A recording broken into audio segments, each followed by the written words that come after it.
Bismillahirrahmanirrahim. Assalamualaikum warahmatullahi wabarakatuh. Alhamdulillah, assalatu wassalamu ala rasulillah wa ala alihi wa ashabihi wa mawalah, wa la hawla wa la quwata illa billah. Sahabat Muhi yang berbahagia, pada kesempatan yang sangat mulia ini alhamdulillah kita mendapatkan kesempatan untuk mengkaji, mempelajari satu tema yang sangat penting bagi kita seorang muslim, yaitu tema tentang peringatan nuzulul Quran. Sahabat Muhi yang berbahagia, nuzulul Quran adalah salah satu momen yang penting bagi umat Islam maupun bagi umat manusia secara umum, karena nuzulul Quran adalah titik tolak dari keberadaan agama kita, yaitu agama Islam. Tanpa ada nuzulul Quran, maka tidak mungkin Islam mewujud di dalam dunia ini dan tidak mungkin kita memahaminya. Nuzulul Quran juga momen penting bagi umat manusia, karena titik tolak nuzulul Quran inilah yang kemudian merupakan awal mula dari peradaban manusia, yang kemudian dengan adanya nuzulul Quran orang memiliki nilai-nilai luhur, nilai-nilai kemanusiaan dan nilai-nilai moralitas. Bahkan dengan adanya turunnya Al-Quran ini mengawali dan menjadi tonggak kecintaan manusia terhadap ilmu pengetahuan dan ilmu sains dan lain sebagainya. Itulah mengapa sejak awal turunnya Al-Quran ditandai dengan surat Al-Iqra, surat Al-Alaq, artinya adalah membaca, yaitu mengajak kita untuk memahami bagaimana pentingnya ilmu pengetahuan sebagai salah satu sumber peradaban manusia. Sahabatmu yang berbahagia, kata nuzulul Quran berasal dari bahasa Arab nuzulun dan Al-Quran. Nuzul artinya turun, sedangkan Al-Quran berarti Al-Quran itu sendiri. Berarti nuzulul Quran adalah peringatan atau waktu tatkala Allah menurunkan ayat suci Al-Quran, menurunkan kitab suci Al-Quran dari Allah Subhanahu wa Ta'ala kepada Nabi kita Muhammad SAW. Para ulama memang mendefinisikan nuzulul Quran ini paling tidak ada dua macam. Yang pertama adalah nuzulun ijmaliyun, nuzulul Quran ijmaliyun, nuzulul Quran secara ijmali, yang dalam arti turunnya Al-Quran secara maknawi, turunnya Al-Quran secara hakiki dari langit Lauh Mahfud kepada langit dunia. Inilah kemudian yang kemudian disepakati atau difahami adanya satu peristiwa, misalnya dengan Lailatul Qadar. Dalam surat Al-Qadar Allah berfirman, inna anzalnahu fi lailatul qadri, lailatul qadri khairum min alfi syahr, bahwa nuzulul Quran dalam pengertian ini adalah turunnya Al-Quran, yang itu kemudian diperingati sebagai malam ketentuan atau Lailatul Qadar, yang merupakan tonggak wahyu Allah Subhanahu wa Ta'ala secara hakiki. Para ulama juga memahami nuzulul Quran dalam pengertian tadriji, yaitu nuzulul turunnya Al-Quran secara berangsur-angsur, dimulai dari surat Al-Alaq, kemudian surat berikutnya sampai surat terakhir, yaitu turunnya Al-Quran secara fisik, mulai dari satu ayat, satu surat kepada surat yang lain. Sahabat Muhi yang dirahmati Allah Subhanahu wa Ta'ala, nuzulul Quran sangat identik dengan bulan suci Ramadan, karena memang salah satu kenapa bulan suci Ramadan ini menjadi istimewa adalah diantaranya memang karena peristiwa nuzulul Quran atau turunnya Al-Quran. Itulah mengapa sejak awal Allah Subhanahu wa Ta'ala memberikan kita informasi bahwa bulan Ramadan adalah bulan di mana turunnya Al-Quran.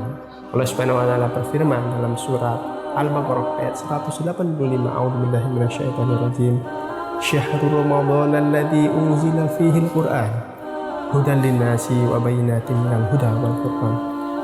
Bulan Ramadan adalah bulan turunnya Al-Quran, bulan yang dimana di sana Al-Quran diturunkan menjadi petunjuk, menjadi pembeda dan menjadi penjelas dari pembeda-pembeda itu.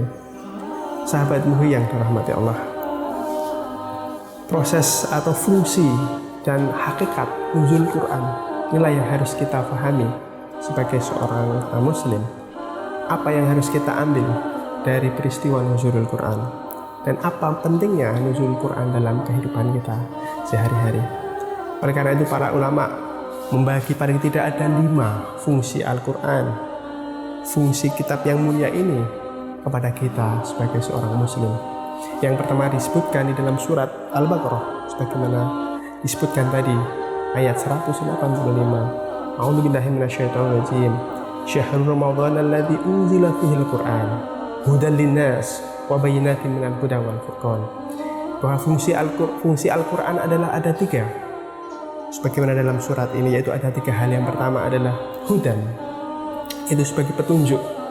Quran adalah petunjuk bagi umat manusia tatkala manusia mengalami kebingungan dalam menjalani kehidupannya, di dalam melaksanakan aktivitasnya, di dalam menjalani kehidupan pribadinya, berkeluarga, bermasyarakat, dan berbangsa dan bernegara.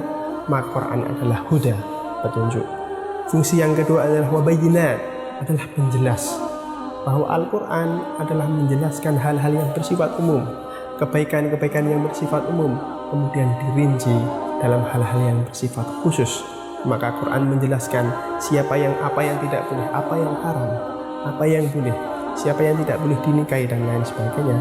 Karena Al-Quran adalah bayinat, yaitu menjelas terhadap kebenaran yang bersifat umum. Yang ketiga dalam ayat tersebut disebutkan adalah Al-Furqan, bahwa Quran berfungsi sebagai pembeda antara yang baik dan yang buruk, pembeda antara yang hak dan yang batil. Ketika saat ini kita melihat kebaikan dan kebenaran adalah semu, maka sebenarnya pembeda itu bisa kita ambil dari Al-Quran Al-Karim. Di dalam surah Al-Isra ayat 82, Allah Subhanahu wa taala berfirman, A'udzubillahi minasyaitonirrajim. Bismillahirrahmanirrahim. Wa nunazzilu minal Qur'ani ma huwa syifaa'u wa rahmatul lil mu'minin.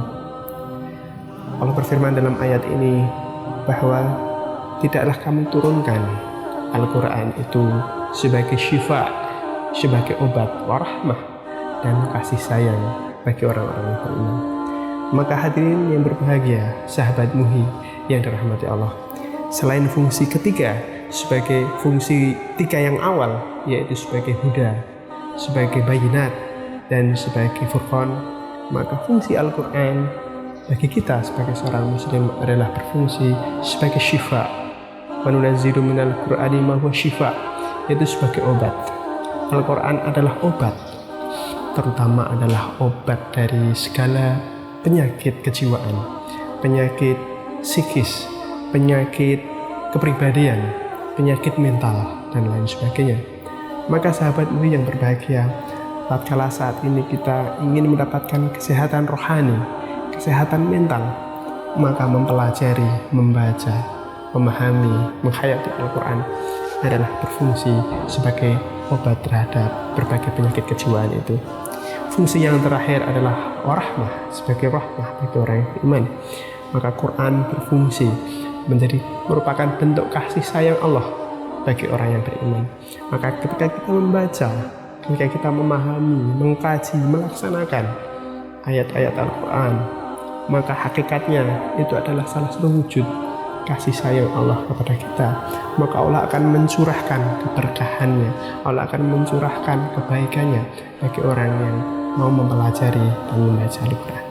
Sahabat Muhi yang berbahagia, semoga dengan peringatan nuzulul Quran, dengan momentum nuzulul Quran tahun ini, tahun 1441 Hijriah, kita sebagai seorang muslim semakin memiliki kedekatan, memiliki kepribadian yang sangat intim dengan Al-Quran, menjadi seorang yang menjadi syahsyun Qur'aniyun, seorang yang mampu memiliki kepribadian Qur'ani. Terlebih-lebih hadirin, saat ini kita berada pada bulan suci Ramadan yang disebut dengan Syahrul Quran. Oleh karena itu, pada bulan suci Ramadan diharapkan kita semakin giat mendekatkan, berinteraksi dengan Al-Quran. Dan insya Allah setelah Ramadan kita lanjutkan, dan selama bulan Ramadan dan selain bulan Ramadan kita betul-betul semakin dekat dan menjadi pribadi yang memiliki kedekatan dengan Al-Quranul Karim. Hadirin, demikian sekelumit kajian tentang peringatan nuzul Quran. Semoga apa yang saya sampaikan bermanfaat. Allahumma rahamna bil Quran waj'alhu lana imaman wa nuran wa rahmah. Nasrun minallah, fathun qarib. Assalamualaikum warahmatullahi wabarakatuh.